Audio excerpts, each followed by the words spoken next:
Okay, so up next we're going to be reinstalling the generator coil. It's not too hard really. It just kind of sits in here, and then this goes over here. Kind of presses down in there like that.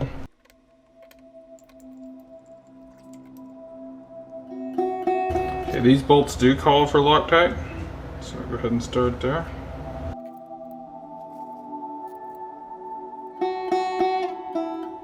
So go ahead and run these down with the drill. And then these get torqued down to 14 Newton meters.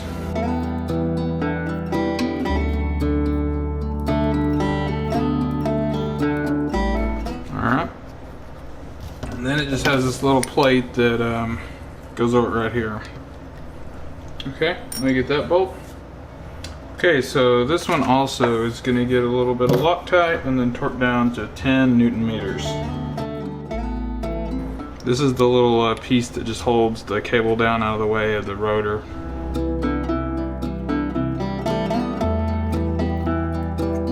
So next comes the rotor. So this one, I don't think direction matters on this one. Let me double check that real quick. Okay, yeah, it doesn't matter. So we can just pop it on here. It's a big magnet, so it'll tend to do that anyway. This is one of those ones that always calls for a new bolt, so be sure to use a new bolt. You're definitely going to want to put some oil on the threads of this bolt since it's a high torque bolt. Just makes everything go a little smoother. I won't be able to torque this down right now probably, because I don't have the right holder right now. So I'll have to do that later. Like how they're at 13, but it's actually at 14. So I'm just gonna go ahead and go down with this pre-tard because it's 65 foot-pounds, I believe.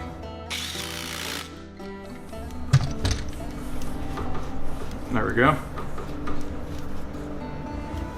And then once I get a bar holder, I can torque that down. Next, we'll just put some of the other little parts back over here, like the water spout and the little crossbar, whatever you want to call it, and then move on from there. Okay, so first I'll go ahead and install this water pipe. I think it's the inlet, yeah. Uh-oh. O-ring not cooperating. Make sure it didn't rip it. You have to go a different O-ring.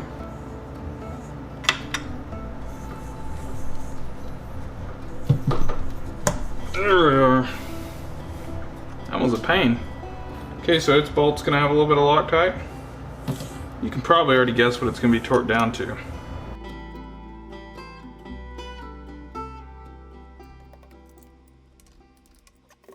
Next we'll put this little tie bar in there, I guess is what it is.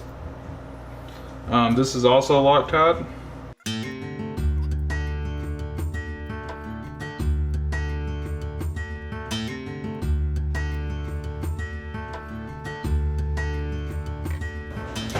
These are also going to be 10 Newton meters.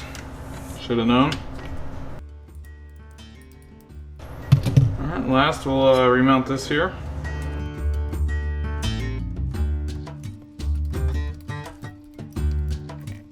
Okay guys, so besides the covers, this side of the engine is basically done.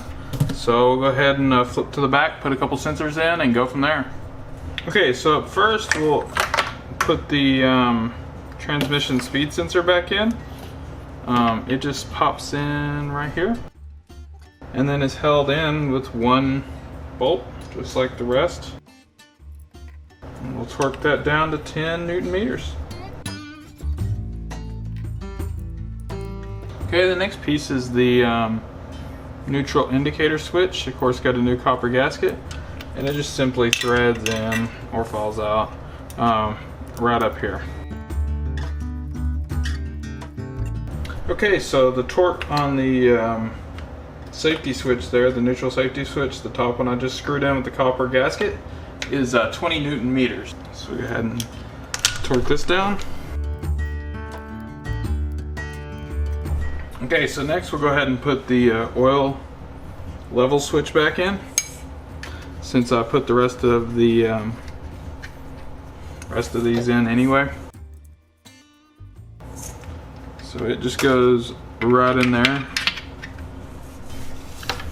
and then pops in, and of course put a little Loctite on the bolts,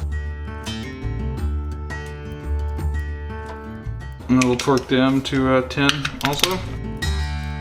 Okay, so now the bottom is truly done.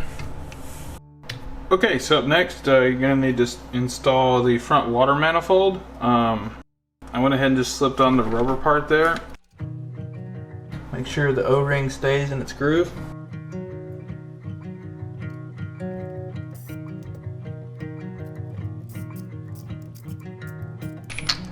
There we go. And kind of just adjust your pipe so it sits how it wants to on the hose. Okay, so we'll go ahead and torque those down to 10 Newton meters. Okay, so up next we're going to install the oil cooler. I think my memory card might have gotten full there, but this was tightened down to 36 Newton meters, and then we need to be careful not to drop the whole engine. We need to tap these tabs back down that secure the nut.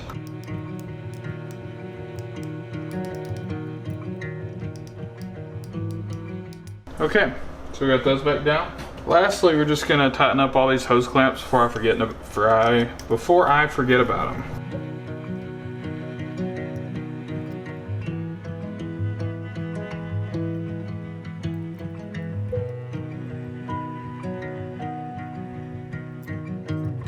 So I'm gonna move this out of the way a little bit just so it doesn't get caught on me or something later.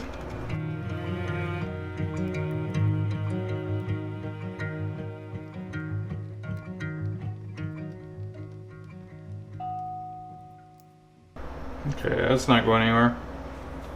Okay, so up next we're going to start putting back together the timing system and the pickup. So this first thing to go in is a pin that goes down in there, then through the gear. The gear itself will go on next. It goes on this way with that pin going all the way through it as well. So there's still just a little nub sticking out. Lastly, we have well, I'm gonna go ahead and drop this down in here because I'm not sure if there's enough room once everything gets in there. This, of course, is the timing chain. We'll worry about timing later. So like I said, this goes on there. It all slots together pretty straightforward. And of course, last there's the big bolt that goes here. And that is honestly really all there is to that. Probably forgetting something. I think so. Let me take a step back and look at this. Ah, I know what's missing. Okay, so let me zoom you in a little bit. Okay, so after you get those first few things in there, you got to put the rear chain guide back in. It just goes in with a pin straight through there, and that's about it. And just make sure you can still get the chain around that. Sometimes it can get a little tight right there. The next thing to go in is the pickup coil. This, of course, is your ignition timing coil. It simply goes straight down in there like that. And then these go head this way and just slot into there. It's got 2 bolts go in.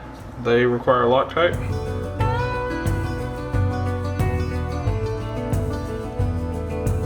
These, of course, are going to be torqued down to 10 Newton meters.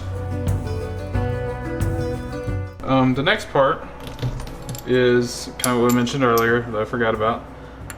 This just goes right in here, and then this large bolt goes on top of it. I'm also going to use my little lightweight impact gun to put this on. This will also be torqued down to 60 Newton meters. But like I mentioned, I don't have the holder right now, so that'll be pretty tricky to do.